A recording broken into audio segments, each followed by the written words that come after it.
Hi, good day to all. Welcome to our Tuesday video series, and this is Cynthia Concordia from Dream to Rise.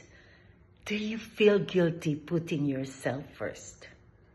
We have this myth going on in our culture that the idea of putting yourself first is selfish. When you love another person, you always think about their desires, their needs and interests, right? Why? Because we want to make those we love happy. We want to make them feel heard and understood. But loving others doesn't mean that you can't love yourself too.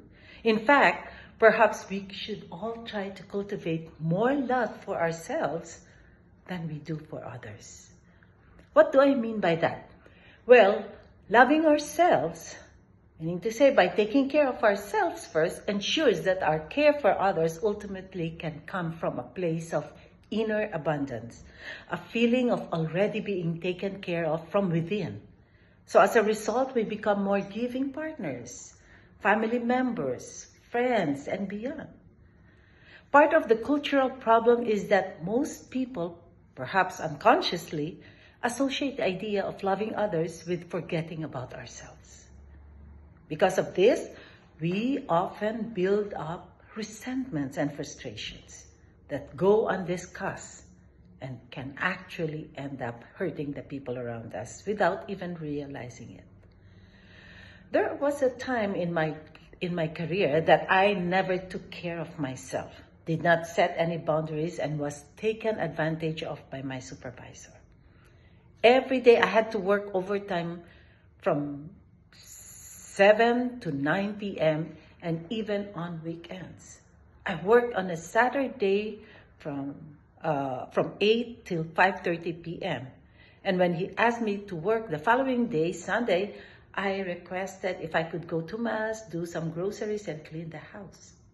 So instead of me going to work for 8 a.m. on 8 a.m. on Sunday, he asked me to come in at 8:30 a.m. Wow, how will I be able to do all those stuff at home within 30 minutes? Well, I couldn't say no. Hence, I did what he asked me to do. This was back home in the Philippines. I was working for an international organization and I was not aware on how to work with foreigners. I was raised to be submissive, so whatever is asked from me, I have to accommodate. So what was the problem? I had difficulty saying no to my supervisor. I was so tired the whole week and commuting took me an hour to get home, so I got home exhausted. I lacked sleep, didn't get enough food to eat as I was working endlessly, stressed out, and this led me to become irritable. And this impacted my relationship with my husband and children. It's a common belief that putting yourself first is selfish, but that's not always the case. In fact, prioritizing your own needs can be beneficial for your mental and emotional well-being. It is important to note that putting yourself first doesn't mean disregarding others' needs or being inconsiderate. It simply means taking care of yourself so that you can be more present and available for others when needed. So if you're struggling with prioritizing yourself, I will share with you some tips that might be of help. First, acknowledge your worth. Recognize that you deserve to be taken care of just as much as anyone else. Second, set boundaries.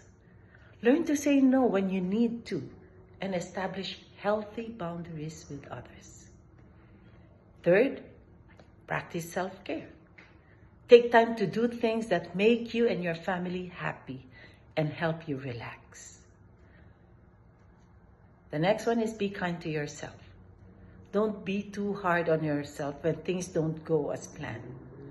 Remember that everyone makes mistakes and has bad days. And then the last one, energy transfers to the ones you love. People feel the energy you bring to every situation. If you are happy, they will see that. If you are angry, they will feel that too.